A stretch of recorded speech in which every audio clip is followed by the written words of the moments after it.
The Federal Emergency Management Agency coordinates the federal government's role in preparing for, preventing, mitigating the effects of, responding to, and recovering from all domestic disasters, whether natural or man-made, including acts of terror. Its beginnings can be traced to disaster legislation passed in 1803 to provide assistance to a New Hampshire town following a fire. Following a string of natural disasters in the 60s and 70s, President Jimmy Carter signed Executive Order 12127 and merged nearly 10 federal agencies into what we now know as FEMA. In March 2003, FEMA joined 22 other federal agencies to become part of Homeland Security. In 2005, Hurricane Katrina hit the Gulf Coast and most notably the city of New Orleans. Federal and local authorities encouraged those who could not evacuate the city to go to the Superdome to ride out the storm, where there would be assistance to take care of them. This is how your government cares for you. This is a FEMA camp.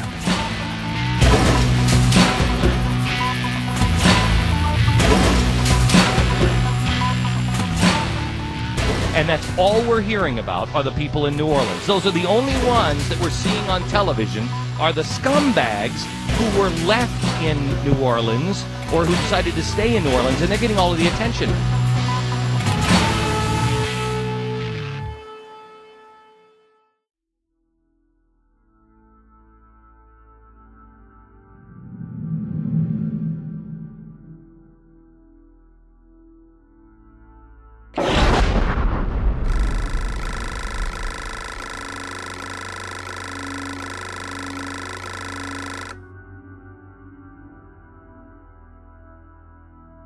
I have made 3 police state films.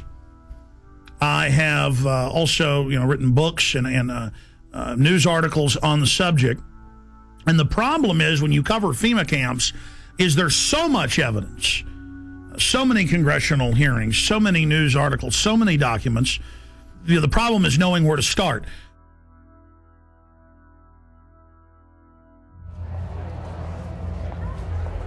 Executive orders.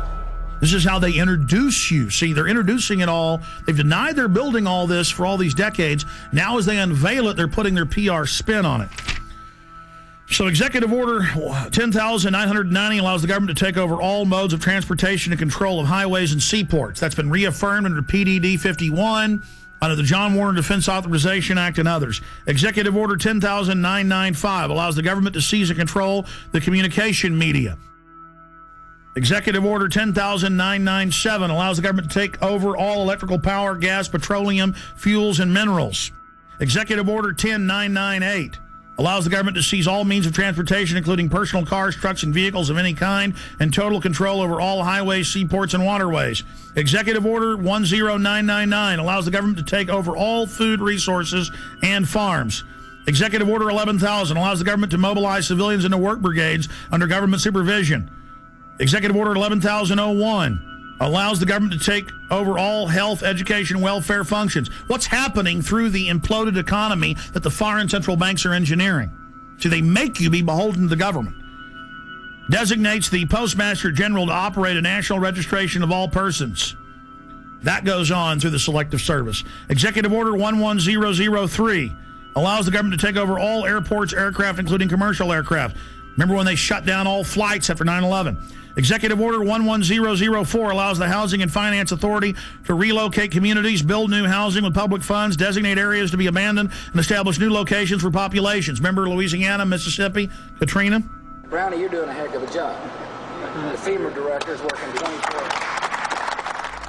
Executive Order 11005 allows the government to take over all railroads, inland waterways, and public storage facilities. Executive Order 11,051 specifies the responsibility of the Office of Emergency Planning and gives authorization to put all executive orders into effect in times of increased international tensions and economic or financial crises. Executive Order 11,310 grants authority to the Department of Justice to enforce the plans set out in executive orders, to institute industrial support, to establish judicial and legislative liaison, to control all aliens, to operate penal and correctional institutions, and to advise and assist the president. So that's your FEMA camps. Executive Order 11,049 assigns emergency preparedness functions to federal departments and agencies, consolidating 21 operational executive orders issued at 15-year period. Executive Order 11,921 allows the Federal Emergency Preparedness Agency to develop plans to establish control over the mechanisms of production and distribution of energy sources, wage, salaries, credit, and the flow of money in U.S. financial institution in any undefined national emergency. It also provides that when a state of emergency is declared by the President, Congress cannot review the action for 6 months. PDD 51 says never.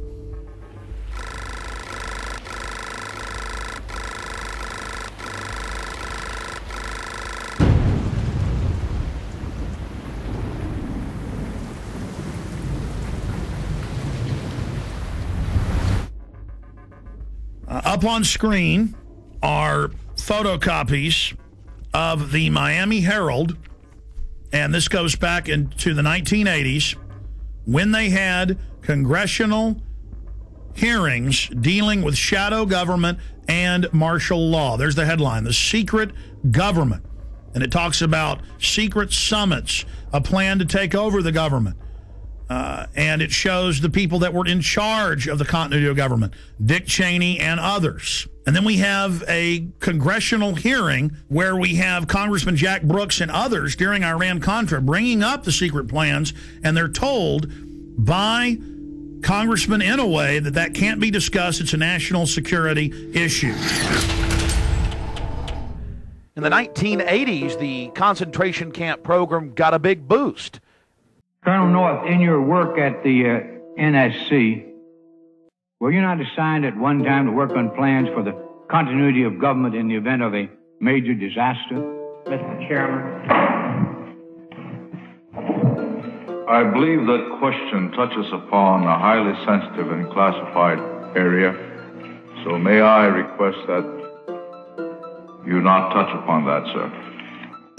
I was particularly concerned, Mr. Chairman, because I read in Miami papers and several others that there had been a plan developed by that same agency, a contingency plan in the event of emergency that would suspend the American Constitution. And I was deeply concerned about it and wondered if that was the area in which he had worked. I believe that it was. May I most respectfully request that that matter not be touched upon at this stage. If we wish to get into this, I'm certain arrangements can be made for an executive session. And tragically, the only member who got close was Jack Brooks, and he was stopped by the chairman. But the truth of the matter is that, yes, you do have those standby provisions, and the plans are there, and the statutory emergency plans are there, whereby you could, in the name of stopping terrorism, apprehend, invoke the military, and arrest Americans and hold them in detention camps. Throughout history, criminals get control of governments. They use phony crises to enslave the public. And they're taking your pension funds, they're taking your money, they're raising the taxes on you, they are going to squeeze the daylights out of us all, and that's why they're geared up for martial law and to take the media over, because this is quite a gamble by the establishment. You know, we should have grand juries indicting the bankers and having them turn states' evidence against each other, and this whole criminal shadow government, national security state should be exposed. Everything it's engineered, and bring in total tyranny and start arresting people for their speech. So it either goes into tyranny or into liberty. And believe me, folks, liberty is probably where it's going, because this tyranny is so horrible they've got planned.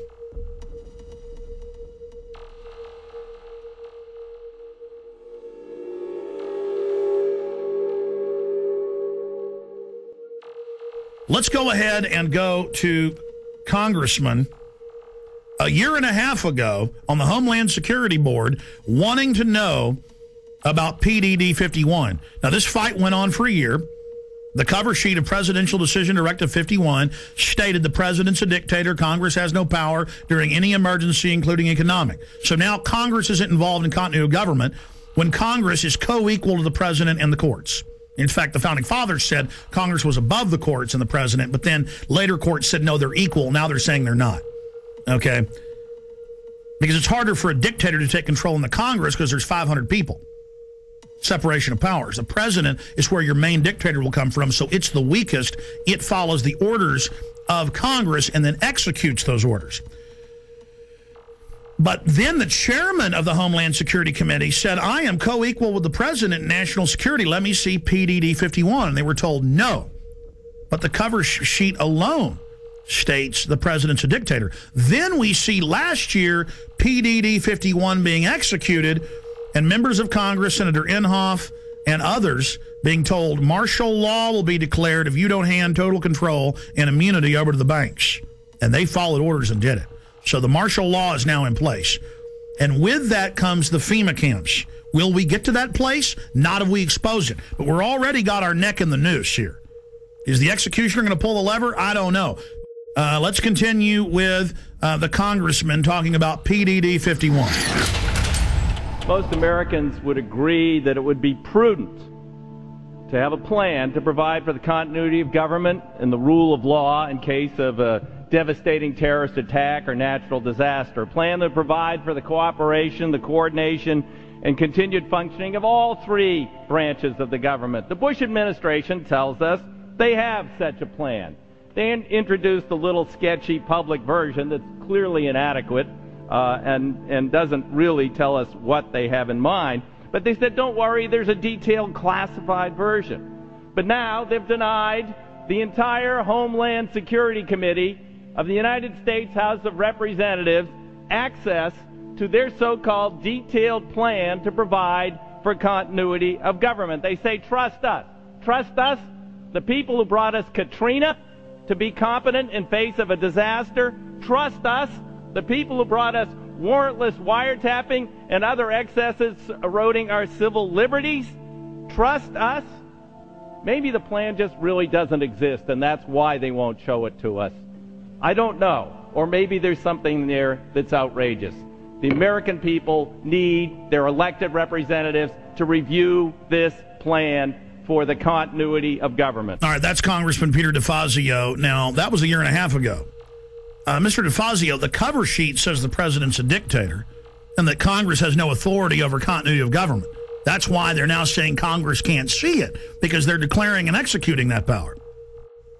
Now, we fast forward a year plus to October 3rd, and here is Congressman Sherman, who we interviewed here on air, other congressmen we interviewed, and Senator Inhofe saying they marched in and told them martial law will be declared if you don't do this. So we go from the 80s to where don't talk about the martial law plans and the FEMA camps. If you want to know about that, you can know about it in executive session, Congressman Jack Brooks, to, oh, Congress, you're not allowed to see the plans now. To Congress, do what we say, we're under martial law. The only way they can pass this bill is by creating and sustaining a panic atmosphere. That atmosphere is not justified. Many of us were told in private conversations that if we voted against this bill on Monday, that the sky would fall, the market would drop 2,000 or 3,000 points the first day, another couple thousand the second day, and a few members were even told that there would be martial law in America if we voted no. That's what I call fear-mongering. So we have the congressman on with us. We only have him for 5 minutes, 6 minutes. Congressman Brad Sherman, thank you for coming on, sir. Good to be with you. You know, Wall Street used these panic tactics to get us to pass this $700 billion, well, what the bill really is $700 billion in unmarked bills. They said the market would drop by 4,000 points, blood would flow in the streets, and lions would be devouring children in the parks of Los Angeles. Now that the bill is passed, our economy is still going to be very bad. The bailout money so far has been set aside to buy shares in banks, $250 billion, $40 billion to AIG, and $60 billion yet to be committed, leaving the remaining $350 billion for future use. We've got to do everything we can to focus people's attention on this bill as it's carried out, because it allows Paulson to go up to Wall Street. He can give money to one firm. He cannot return phone calls from another firm. He can take He can, if he wants, finds out which firms are donating to the 527 organizations, which take secret contributions and then make political advertising. He can look at the RNC donor list. He can do anything he wants. Let's go back to what you said on the floor in the last 24 hours about members of Congress. And I've talked to some. They're afraid to even come on and talk about it, being told there will be martial law in America and we'll just do this with or without you if you don't do this. That is incredible. And I just had the former head of the Treasury on earlier, Dr. Paul Craig Roberts from Reagan, had a policy saying that this gives them economic martial law. Is that not terrorism? Is not the definition to threaten harm or carry out harm for a political aim, sir? Well, but keep in mind, we passed the bill, and I'm told the market is down. Sir, here's the $64 million question. You and other members of Congress say, yeah, well, there were some people threatening martial law, but we don't, think they meant it. They were just trying to fearmonger, which I call terrorism, into it. That's a huge issue. Specifically, sir, we need to know names. Who told you that they were told that martial law and blood in the streets, as you said, would happen? Private conversations between members on the floor, you really can't reveal without the permission of the other party. I understand, but were there arm twisters coming up, or were they scared? I mean, how was it said specifically? What we have to do is expose those circumstances where we're bailing out a particular firm, and how many of the executives at that firm are continuing to make $1 million a year, $5 million a year, $20 million a year. There's going to be a lot of information that is not public, and it's going to take investigative reporters to find out things that congressmen can't find out and that the public is not going to be aware of. I have to go right now, but it's been a pleasure being with you.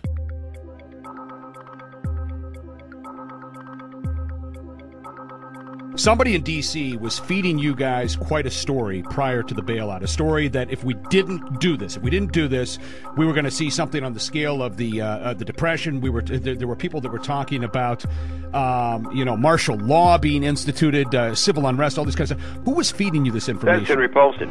We had a conference call early on. It was on a Friday, I think a week and a half before the vote on October 1st.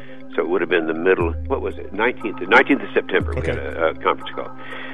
In this conference call, and I guess there's no reason for me not to repeat what he said, but he painted this picture you just described. He said, this is serious. This is the most serious thing that we face. It's going to be far worse than the Great Depression of the 30s. And all these things, he was very descriptive of exactly what would happen if we didn't buy out these toxic assets, okay. Which he abandoned the day after he got the money.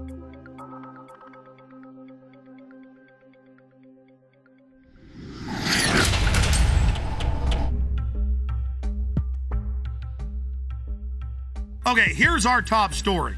Obama signed this 7 days ago on January 11th, 2010. And I spent a few days reading over it, checking the U.S. Code, checking the laws that it mentions, and it ties into Presidential Decision Directive 51 signed by Bush.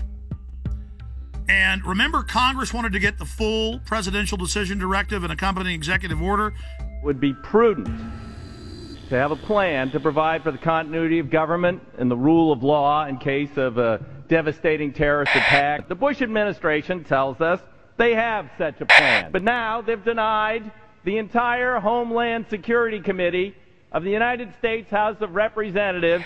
And Bush declared national security and wouldn't even let Homeland Security Committee, which is supposedly co-equal with the president, wouldn't even let them have access to it. But the cover sheet stated that for any emergency, including economic, anywhere in the world, that the executive is over the legislative and judicial, over the courts, over the Congress, which is unconstitutional. It's supposed to have separation of powers.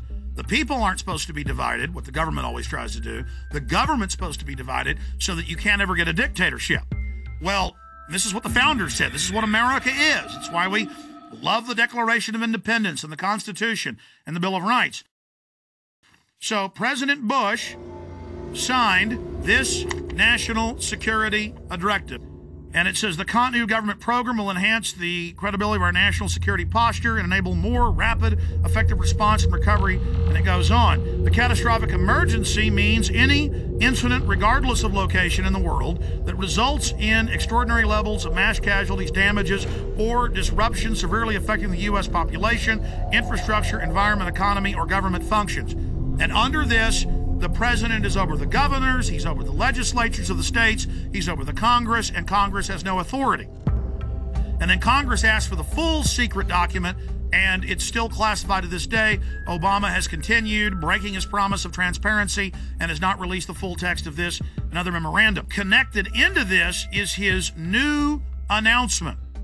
His new announcement. He is creating, with this executive order titled Establishment of the Council of Governors, it says here in the document that they are taking the governors, the states, the police forces, everything under the control of NORTHCOM, that's the Pentagon, and Homeland Security. But don't worry, the states have their say. The president is going to appoint the 10 members, 5 governors from the Republican and 5 governors from the Democrats. Kind of like Bush called the 9/11 Commission independent when he appointed it, or Janet Reno appointed her own Waco investigation team. This would be like Hitler appointing his own Nuremberg judges. I mean, or Al Capone at his own court case. I mean, it's just absolutely ridiculous. And there it is at whitehouse.gov, the executive order for anyone that wishes to see that for themselves.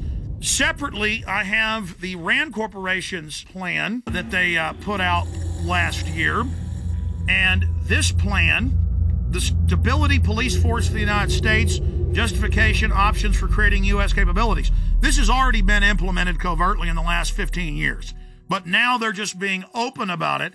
And it has all the maps here of how Stability Police Force headquarters to run your local city. They have systems for medium-sized police forces, large police forces. They have the stability unit for small police units. Again, Communist Russia had this. Communist China has this. Russian news is freaking out, saying America gets its own Politburo. On the Richter scale of tyranny, this is about a 10. And it goes back, because now all these conservative groups are going, oh my gosh, it's martial law. Oh my gosh, Obama's having a big power grab. And yes, he is. But Obama is just the teleprompter reading minion or frontman, just like Bush was. He's just better than Bush was at it. It is the system that's doing this. Big central banks threatened martial law in early October of 2008. Give the trillions, not 700 billion, but trillions of dollars. The overriding issue is we are under martial law right now. In 1986, under Rex 84, they opened 12 secret Army camps to test if they could keep them secret while they held federal. Now they hold state prisoners as well. Federal prisoners would then be given a few years off their sentence if they agreed to not tell family about it and to go to the labor camps. It is a labor camp, and under the revised military rules, it allows any U.S. citizens to be put in it under forced labor. Here is the Civilian Inmate Labor Camp Program, Army Regulation 210-35. It's exactly 30 pages long. I suggest you Google Civilian Inmate Labor Camp Program. Even if you don't have a computer, go to the library. This is important. Now, this is the big piece of news. This is to establish setting up prison labor camps, negotiations with correctional systems representatives to establish prison camps, governing criteria, civilian inmate labor camps, policy statement, governing provisions for operating civilian inmate prison camps on Army installations, procedures for establishing a civilian inmate prison camp on Army installations, infrastructure, inter-service, interagency, and interdepartmental support agreements, working with local police at the FEMA camps. In 2002, I published my book, Descent into Tyranny. I've been covering it since 97. When it was declassified, but I put it in my book, Descent into Tyranny. This sucker was set up in 1986 at 12 camps. It's since doubled to 24. And from 86 to 97, secretly at labor camps, U.S. citizens, non-military prisoners, were worked on FEMA camps. Now, this was beta testing. They would tell them, you'll be given leniency and only serve half your sentence if you agree to labor. The minute you don't, you'll be sent back on these military bases, but you can't tell anybody national security. See, they were testing, can we keep camp secret from local police or get them to work with us? Can we keep camp secret from the media? So for 11 years, they kept this sucker secret. Reagan, Bush, Clinton. And then Clinton declassifies it and says it's a good thing in 97, and they double the number. We had secret copies of this when I first got on air in about 95, 96, with just the cover sheet of it, and people made fun of us and didn't believe it. Then it was declassified. This is from Army.mil. So here it is, the big kahuna. This is just one section of these, training the troops, training the infrastructure, creating the larger cadres to expand the archipelago of gulags.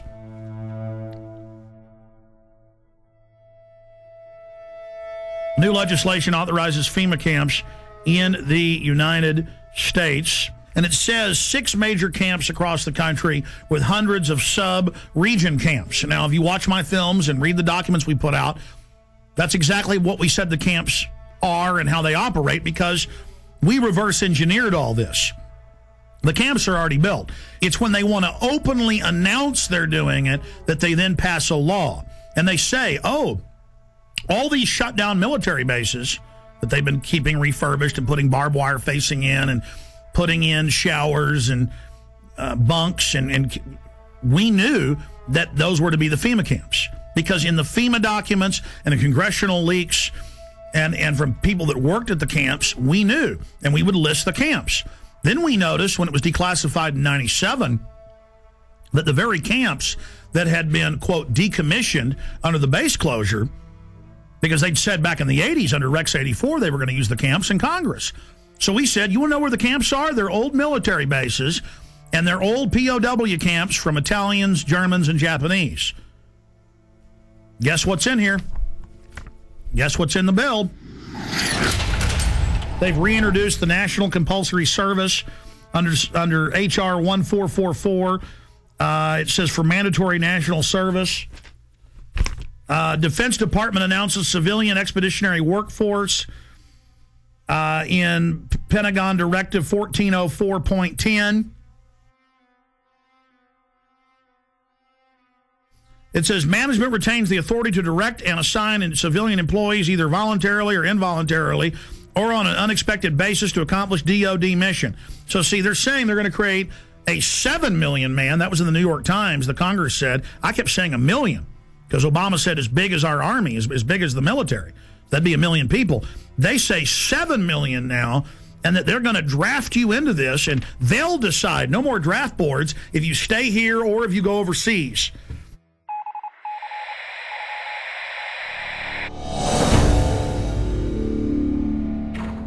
But this just broke. I just showed you the earlier terror training manual saying those that talk about the Constitution are terrorists and are a danger to police, those that are in Second Amendment groups. Here is the MIAC strategic report, and this is 2/2009, the modern militia movement. And they mix in here people that believe there's 9 FEMA regions, people that believe there's a NAFTA superhighway, and they show the official NAFTA superhighway map the government put out. Doesn't exist. Those that don't want RFID chips being planted with them, and they mix it in then with white supremacists and others, and they say, we want you to understand the terrorist symbols. It's don't tread on me flag of the Founding Fathers. You know, the flag of the Founding Fathers, all of it. We're going to go over this. This is amazing. They say in there that there is, no such thing as a New World Order banking takeover, as hundreds of newspapers a day say there will be a new bank of the world that you pay carbon taxes to. It just doesn't exist. You're insane terrorist if you believe it. I remember my grandfathers, and it was normal just when you were at the dinner table, or even my dad, to explain how governments work and how history worked, and they taught the military. You don't have the military on the streets, and we're here to defend the Constitution, Bill of Rights, not what the president says if it violates that. And we've gone from that now to a strategic report, 2/2009, the modern militia movement. And then they mix gun owner groups, pro-gun groups in with white supremacists. They say those that believe in a new world order, these theories vary, but most always involve a globalist dictatorship. They show, and I'm putting on screen right now, official North American Union SPP maps that have been on CNN of how they're going to have every major highway be an international toll road from Mexico up into the deep north of Canada.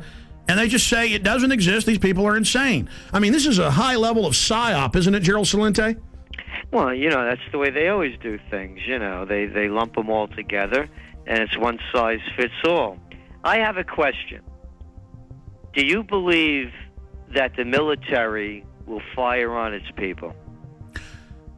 They're going to stage riots, and then it's going to look like, oh, they stopped the riots. It's reasonable to set the precedent. Like, oh, we do have FEMA camps for medical care and where you can stay. You know, the troops are here to help at car wrecks. That's how they're rolling it out. And I believe that, I think the way they're going to manipulate the military, I think a lot of them are going to fire on U.S. citizens. Because that's a question we're going to pose in the Trends Journal in the next edition. And I happen to agree with you. They'll stage riots. We always see these people that they call anarchists that always have black, you know, always have dressed in black and have masks on. They've been caught being police sorry, go ahead. No, exactly. No, I agree with you. And I think that they are going to fire on the people, unfortunately. No, don't shoot me, please! Don't shoot me! I haven't done anything! Don't shoot! In this training manual that's going out to police everywhere in the country, it has a, don't tread on me flag. It shows America, freedom to fascism, and the film Zeitgeist in it. We just showed that, and shows it next to the Turner Diaries, which was a white supremacist thing about killing police. So see how they do guilt by association. I mean, this is just off the charts, and this was sent to me by the Missouri Information Analyst Center. A police officer sent it to me. That's where they got it from. And I've seen these in Texas versions and others. It's the same thing, but they're updating it. I mean, how do they say none of this exists and then mix in mainstream things that are happening with white supremacists and tell police that people are dangerous if they're into this? You're watching Police State 4, The Rise of FEMA. I wanted to take a little break out to explain the history of the Police State documentary films. In 1999, in 2000 and 2001, I made the seminal Police State films that were a viral success on the web and on VHS and DVD. Fast forward 8 years later, it's all come true. Not because I have a crystal ball, but because I'm looking at government documents, I'm looking at the facts, I'm looking at their own white papers. If we can expose the FEMA camps and the executive orders and the shadow government, their system will fail. I've made the film, Police State 4. It's now up to you to get it out to everyone you know. And yes, we need your support. We offer and promote the fact that they're free on YouTube, Google, and thousands of other video sites. We put them out for free. But we do ask you to give us the seed money, the support to run our websites, to do the syndicated radio show, and to make future films. So if you want this documentary in the best quality available and to have the expanded extras, please visit Infowars.com and purchase Police State 4, The Rise of FEMA. You can call toll-free, 888-253-3139. You can visit Infowars.com or PrisonPlanet.com. If it hasn't been blocked in your country yet, many have. You can also write to us at Infowars, P.O. Box 19549, Austin, Texas 78760. PrisonPlanet.tv is a better tool than ever in the info war. Over 6 years of my radio and TV shows, all my films in super high quality, my book, Paul Watson's book, all there, 15 cents a day. Your support of PrisonPlanet.tv empowers the resistance to unlock minds worldwide. The destiny of Police State 4, The Rise of FEMA is in your hands. I'm asking all of you to have public viewings, to make copies, and to give to everyone you know. The power of humanity and the human spirit is unstoppable if you'll simply unleash it, if you'll simply take action and turn it loose. I salute you all.